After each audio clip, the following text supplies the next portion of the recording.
All right, so welcome to this first part, the Khilafat movement that we are going to discuss now. This is going to be a two-part presentation. And in this part, we are going to look at the start of the Khilafat movement, and in the other part, we are going to look at the end of the Khilafat movement and its consequences. You must have heard people often say, please don't ask me to do anything at the last moment, or when they want to say the last moment they say, don't ask me to do anything at the 11th hour. I get very upset when someone asks me to do something at the 11th hour. Now, where does this term 11th hour come from? Okay, now as we already said, that the first world war started 1914, ended in 1918. But when exactly did it end? In 1918. In 1918, it ended at 11 o'clock on the 11th day of the 11th month. That's why we say the 11th hour. Okay, so it ended at 11 o'clock on the 11th of November 1918. But at that point in time, an armistice had been signed. It was not exactly a ceasefire and a complete peace. There were some conditions here and there, for the truce to hold. So armistice basically is a Latin term. It's not an English word. It's a Latin term, which means arms not to be used. Simply, or armistice. So now, at the end of this war, what happened was that Germany and its ally Turkey, which at that time was nominally controlled by the Sultan, who was the also the caliph of the Muslim world. So the Ottoman Empire, or the Khilafat Osmania, was defeated. Once defeated, it was to be liquidated because, according to the rules of war, punishment is not meted out to the party that starts the war. Punishment is meted out to the party that loses it. So, okay, in this case, the starter of the war and the loser of the war were the same party. It was Germany and her allies, and they did lose the war, very comprehensively, if I can use the term. But we are more concerned with the Ottoman Empire. So we will just look at the Ottoman Empire a bit more closely. All right. So the Ottoman Empire had been in a state of decay for some time. We will look at the map in the next video. It had been in a state of decay for some time, but now it was to be completely liquidated, and the caliph had to be removed. But the caliph was a sensitive position. His position was sensitive. The Muslims in India and in other places considered him to be a figurehead leader of the Muslim world. So there was a movement which was launched in India, and it was spearheaded by two brothers, Maulana Mohammad Ali Jauhar and Maulana Shaukat Ali. And they wanted to save the Khilafat from complete liquidation. So, in this connection, they started um a movement. They started a movement, and they called a conference. Actually, two conferences were called to deal with the problem of the Khilafat. The first was called in November 1919, and it was in Delhi. And it tried to persuade the British not to liquidate and not to destroy and not to punish the empire. Uh, Mahatma Gandhi, as the strongest leader at this time, was present at the conference. So he had become the leader, the top leader, the not officially yet, but he had become the top leader of the Congress party. The Congress convinced this conference, this Khilafat conference, to pass resolutions boycotting British goods and continuing the policy of non-cooperation, which, you keep in mind, was something that was going on after the Jallianwala Bagh massacre, and for which Congress needed support. And this Gandhi had a very keen sense of where the opportunity was present, and so did the Hindu parties. So he knew that the Muslim emotions were now at a very high pitch, and he could use them for his purpose. So he advocated passive resistance, which means again hartal, strikes, sit-ins, satyagraha. Satyagraha means the path to truth, which of course was achieved by non-cooperation and other things. So these things were agreed in the first conference, and all Muslim leaders agreed with Gandhi. The only Muslim leader who did not agree with Gandhi was Qaid Azam Muhammad Ali Jinnah, who simply could not understand why was Gandhi, who was not even a Muslim, so concerned with the position of a caliphate, which is not even fully understood by people outside the Islamic world?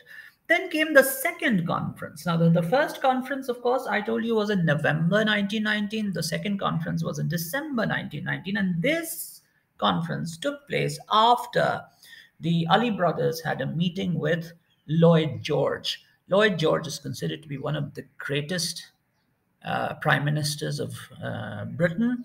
He's also one of the great bigots of all time. He is, I'm sorry to use such harsh words, but history can be harsh at times.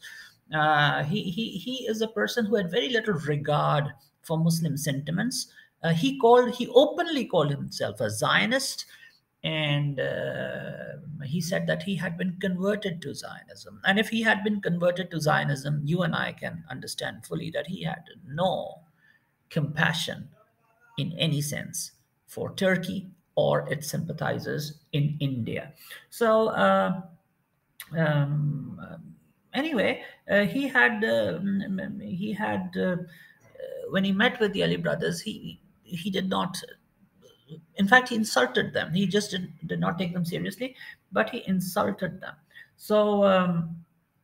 Uh, so in this conference, it was agreed that all parties, the Congress, the League, and the other parties will work together and will try to save the Turkish Empire from being broken up.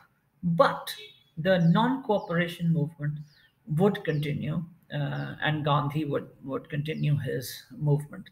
So these things went on.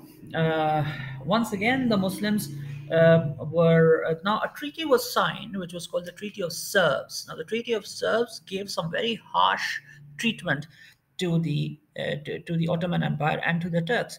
So the Muslims definitely wanted the provisions of this treaty to be at least watered down, if not annulled. The Ali brothers were arrested and they were tried in this place called Khalid Dina Hall in Karachi, and they were sent to prison.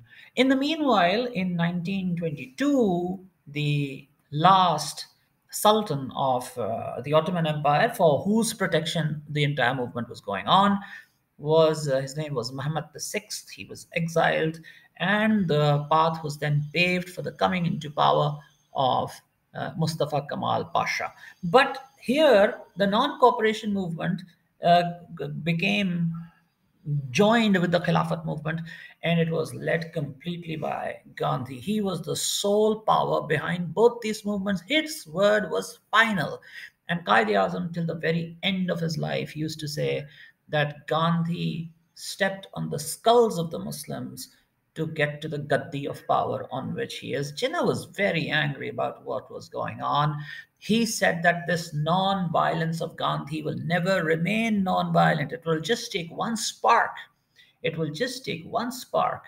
And the British are going to use disproportionate force, and then and then the violence that will erupt will envelop the whole of India, and this non-violent agitation will not remain non-violent. In the meanwhile, Gandhi launched another movement from the Muslim majority areas. He called it the Hijrat movement. The Hijrat movement meant that Muslims in the Muslim majority areas. Now, have a look at this map very closely.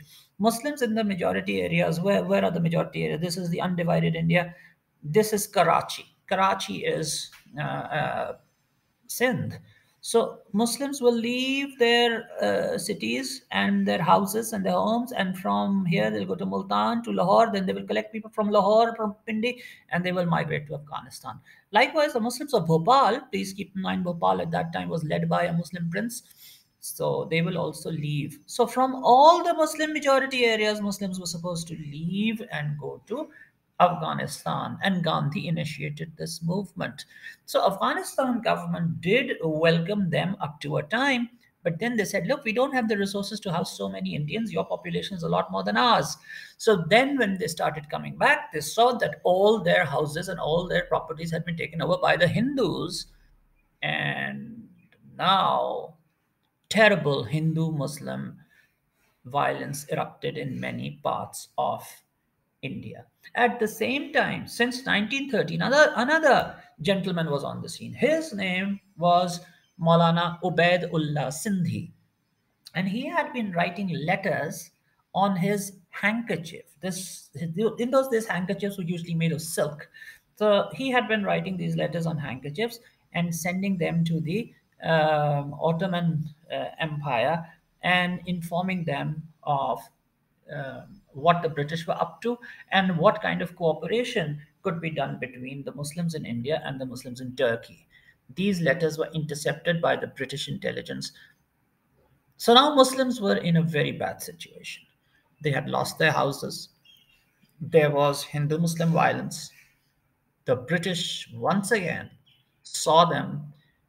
This is the exact same position that happened after 1857. The British saw the Muslims as the main problem after 1857, and we gained a lot by convincing them, by opening the Anglo-Oriental College, by through leaders like Sayyid Ahmad Khan. We convinced them, and we somehow became part of the fabric of India. But now all that was lost, and now reprisals started against the Muslims from both the Hindus and the British. The Hindus started what is called the Shudi Movement. The Shudi Movement simply says that Muslims are originally Hindus and they should now be deconverted. They should come back to their original religion. The man who started this movement was Swami Sharadanand, and he properly started this movement in 1923, though he was assassinated in 1926. But this movement, Shruti, was a temporary movement. It was a movement that responded to the challenge of the time from the Hindu point of view. But Madan Lal Malaviya, Mohan Lal Malaviya, he started a movement which is called Hindu Mahasabha, the Hindu Grand Council, and it comes something like sounds like the fascist Grand Council in Italy, the Grand Council of the Hindus. This was a permanent movement. It sought to uh, take deconversion to a new level, to a permanent level, to a level where the majority of the people who had converted to Islam would be deconverted and they will become Hindus again. And they disagreed with Gandhi's nonviolence. They disagreed with taking Muslims along. Now, Congress was giving the impression that they were taking Muslims along. They were not taking Muslims along in anything. But the impression that they were creating by putting showboy Muslims in some important positions, that was angering the radical Hindus. They were saying, why are Muslims so prominent? Why are Muslims gaining so much? In reality, Muslims were gaining nothing. Muslims were just stalwarts. They were there to do the bidding of the Hindus and the Congress. All right, so this is about the start of the Khilafat movement. In the next video, we look at how it ended. Jinnah had said that the non-violence will not remain non-violent, and we will see how it did not remain non-violent and what were the consequences of giving Gandhi exclusive rights, exclusive power, and unchecked power to conduct, direct, and where necessary, put an end to the Khilafat movement.